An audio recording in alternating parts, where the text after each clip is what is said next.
Do you remember how in the second lesson I spoke about tension and release? Tension and release also happens between chords. Now it's these releases, how these voices lead through the chords, that define chord function. That's why we can have a chord like a minor 7 chord that functions very differently depending on the context. Now that influences what chord scales are going to sound inside or most, I guess, appropriate, and which chord scales will sound more dissonant. For example, here's a minor 7 chord just by itself.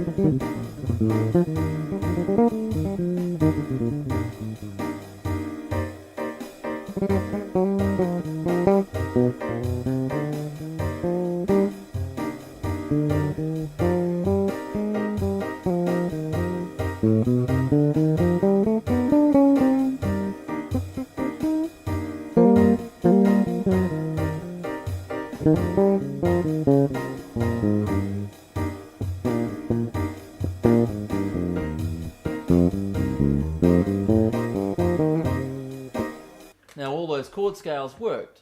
Phrygian and Dorian flat 9, not really sounds I would usually use on a minor 7 chord, but just to show you that there is a lot of chord scale overlap. But once we hear a chord in context, that is, we hear its function, the list of possible chord scales we choose from changes dramatically.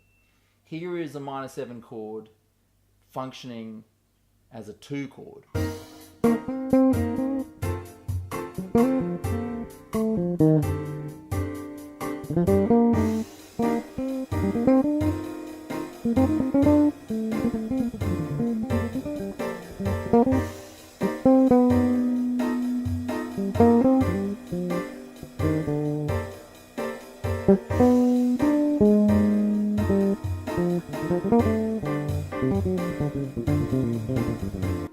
Because of the context, harmonic minor, melodic minor, aeolian, these options no longer sound native to that chord. They're much more dissonant in this context because that chord is now not just some random minor 7 chord, it's a 2 chord.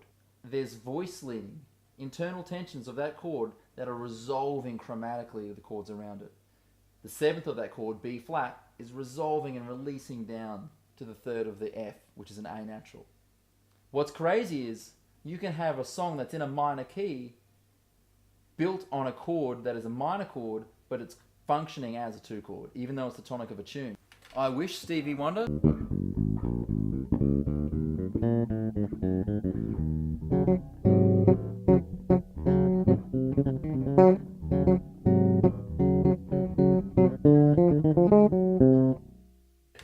On I Wish, on Oyu Kamava, a whole bunch of these funky tunes that are on a minor chord going up a 4th to a dominant 7. Even though that chord is the key of the tune, it's functioning like a 2 chord. So the 2 chord way of navigating it still applies. I hope that helps fill the picture in a little bit when it comes to chord scale theory and how to use it when you improvise.